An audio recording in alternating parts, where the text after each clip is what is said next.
Have you ever hit a major financial milestone and then felt absolutely nothing? Like you thought reaching six figures was going to be this transformative moment where you'd finally feel wealthy, and instead, you're still checking your bank account with the same anxiety you had when you were making half that. Yeah, me too. My name is Nick, and I spend way too much time thinking about money, psychology, and why high earners feel more broke than ever. If you want to understand why earning what most people think is a fortune doesn't feel like a fortune anymore, make sure to hit that subscribe button and give this video a thumbs up if it helps you figure out where all your money is going. Here's the thing that nobody talks about enough. About half of Americans making over $100,000 a year are living paycheck to paycheck. Not struggling, not tight, but genuinely paycheck to paycheck. That's someone earning 100 grand and still stressed about unexpected expenses. Meanwhile, people scroll through social media and think, oh man, I wish I made that much money because clearly that person has it figured out, but they don't. They're just as stressed as everyone else, maybe more stressed because there's this weird disconnect between what they earn and what they have left at the end of the month. The first reason this happens might seem obvious, but it's way more dramatic than most people realize. Taxes, federal taxes, state taxes, local taxes, FICA, Medicare is just this constant bleeding of your income that most people don't calculate until they sit down and do the math. $100,000 a year sounds great in theory, but after taxes, you're looking at somewhere around $60,000 to $65,000 depending on where you live. In expensive cities like New York, that number gets even uglier. In Manhattan, $100,000 feels like about $30,000 after taxes and local cost of living. $100,000 a year is $8,300 before taxes. In NYC, a typical single filer nets around $6,000 a month after federal, state, and city taxes.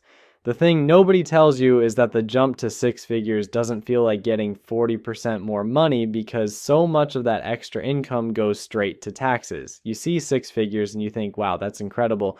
But what hits your bank account is way less impressive. So you're working your entire career to hit six figures, and the government immediately takes like 40% of it before you even see it. That's your first problem.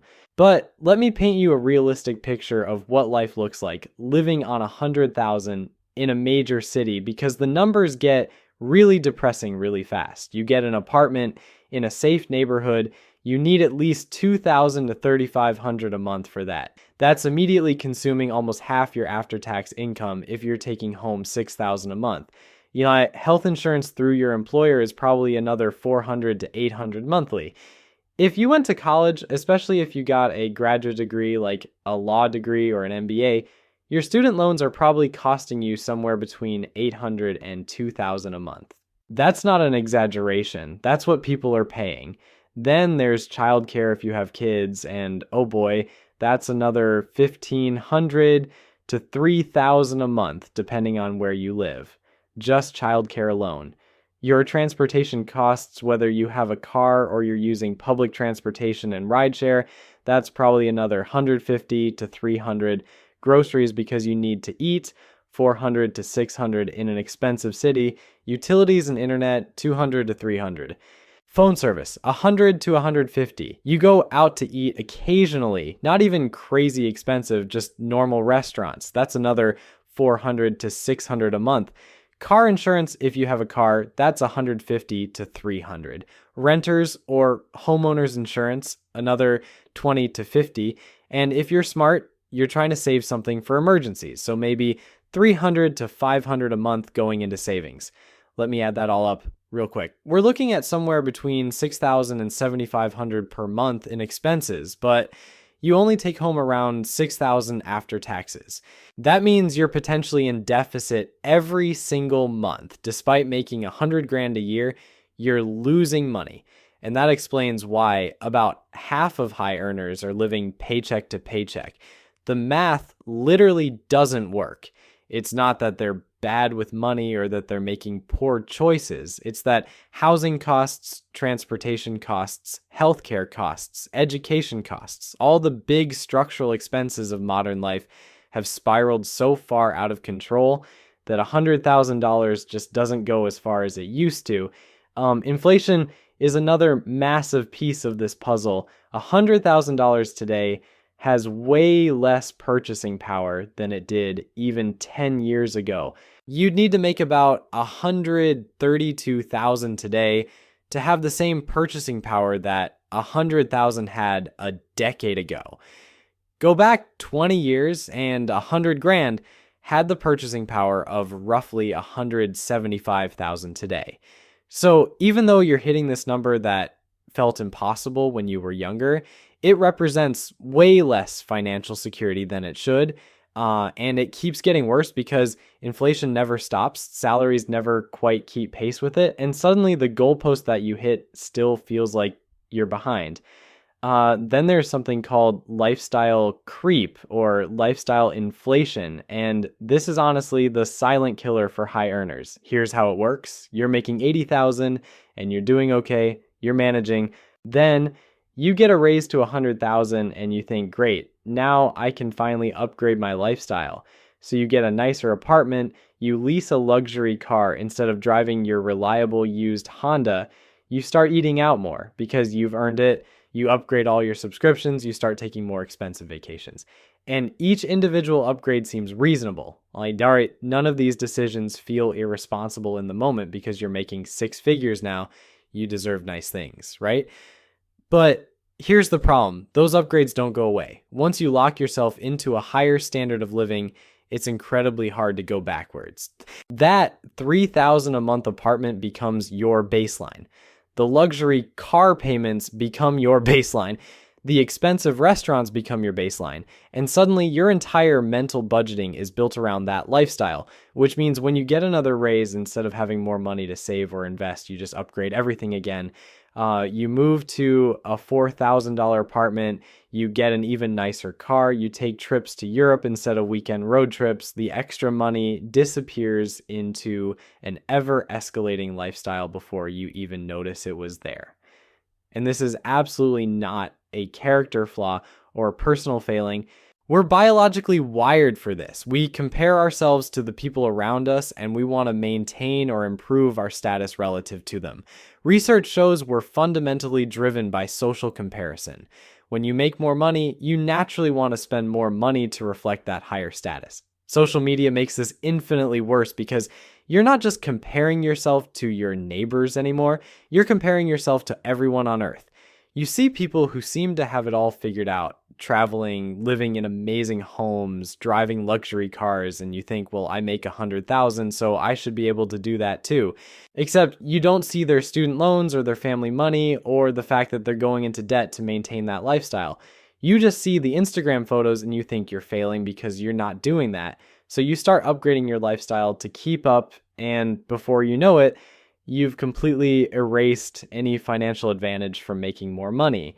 The pressure to consume, to display your wealth through the things you own and the experiences you have, it's relentless. And most people don't even recognize they're doing it until they sit down and realize they're making six figures, but they have nothing to show for it. This is the trap that so many high earners fall into, and it keeps them stuck in that paycheck to paycheck mentality, even though their income looks impressive on paper. Then there's housing, which is probably the single biggest reason why six-figure earners don't feel rich anymore. The median home price in this country is over $415,000. That's roughly 5 times the median household income, which is insane. Historically, homes were supposed to cost around 3 times your annual income, but we've completely blown past that. In expensive cities, it's even more ridiculous. Like San Francisco median home price is over $1,200,000. Los Angeles is $682,000. New York is over $500,000. Washington, D.C. is close to $500,000. And if you're making $100,000 a year and you want to buy a home in any of these cities, you literally cannot afford it. The math just doesn't work. A mortgage on a median-priced home now requires annual income of at least $126,700 just for the mortgage, taxes, and insurance on a typical 30-year mortgage, and that assumes you can get the 3.5% down payment together. If you're buying in an expensive city, you need to make significantly more than that. So you get high earners who are making 100 grand feeling like they can't afford to buy a home, which is this bizarre psychological experience because they thought by the time they hit six figures, they'd be able to buy a home. Instead, they're in a perpetual state of being almost there, but never quite there. And housing costs have become so extreme that they're eating up way more than the traditional 28 to 36% of income that financial advisors recommend. The median cost of homeownership now takes up about 45% of median household income, which is completely unsustainable. This is why homeownership has become such a mental health crisis for younger generations. They're being priced out entirely. The average age of a first-time homebuyer is now 40 years old. 40. That used to be the age when people were thinking about upgrading to their second or third home, and now it's when people are just entering the market for the first time. For someone making $100,000 a year, that gap between the dream of owning a home and the reality of not being able to afford it is psychologically devastating. You did everything right. You got the education, you got the high-paying job, and you still can't do the thing that previous generations could do relatively easily. That's genuinely depressing, and it feeds into the feeling that despite making six figures, you're not actually winning. Student loan debt is another massive factor here, especially for the professionals who make six figures. Doctors, lawyers, dentists, financial advisors, engineers with advanced degrees, these people earned a lot of money, but they also often have enormous student loan debt to get there. The average student loan debt in the country is around $40,000, but for six-figure earners, the average is often closer to $80,000 because they went to graduate school. And that's just the average. Some people have way more. Dentists graduated with an average of around $313,000 in debt. Lawyers average around $130,000. People with MBAs, masters in engineering, doctorates in various fields, these people are sometimes starting their high-earning careers with between $100,000 and $300,000 in student loans. So even though they're making six figures, they're also making payments of $1,000, $1,500, $2,000 a month toward loans. That's money that doesn't go toward housing savings or investments or anything else. It just goes to pay for the education that got them the six-figure job in the first place. And the stress from this is real. Nearly 80% of people who owe between $130,000 and $139,000 in student loans report feeling high to very high stress from their debt. These are people making good money, but they're so stressed about the debt that they can't enjoy the income. One 30-year-old investor in New York making over $105,000 a year told me that student loan debt eats up so much of his income that he feels like he's paying a second rent to the government. He's making six figures and feels like he's barely surviving. This is the reality for millions of highly educated professionals. They're high earners on paper, but their take-home money is consumed by student loans, and that creates this weird disconnect where they're supposed to feel rich, but instead they feel stuck. And then there's the geographic nightmare. $100,000 is worth completely different things depending on where you live. Someone making $100,000 in Cincinnati is in an entirely different financial universe than someone making $100,000 in San Francisco or New York. In Cincinnati, you can rent a 3-bedroom, 2.5-bath home with a full backyard for $1,800 a month. In Santa Monica, you're paying $1,650 for a 450 square foot studio. That same $100,000 goes about 3 times further in Cincinnati. But here's the problem. A lot of high earners live in expensive cities because that's where the jobs are. The tech industry is concentrated in San Francisco and Seattle. Finance is concentrated in New York and Chicago. Entertainment is concentrated in Los Angeles. Real estate is concentrated in New York, Miami, Los Angeles. So if you're successful in these fields, you're probably living in one of these expensive cities, which means your $100,000 feels way less impressive than it would in cheaper areas. And you can't just move to Cincinnati and take a tech job because the jobs aren't there. you're kind of trapped between wanting to be where the money is and the money not actually covering your expenses where you are. This geographic arbitrage that used to work where you could make a high salary and live somewhere cheap, that's become way harder now because of remote work consolidation and the fact that everyone figured out the same trick at the same time. So you've got this weird situation where people are moving to cheaper areas, but then their salaries get cut because the remote job markets have adapted to geographic cost of living. It's a losing game. The psychology of not feeling rich despite six figures is also deeply tied to comparison and aspiration. 100,000 feels like a lot of money until you start hanging around people who make 200,000 or 500,000 or $1 million a year. Suddenly, you're in rooms where people are talking about buying vacation homes and investing in businesses, and you're just trying to figure out how to afford your current home. There's this hedonic treadmill where your reference point for wealthy keeps shifting higher. Americans say they'd need to make $520,000 a year on average to feel rich. That's 5 times 6 figures. Think about that for a second.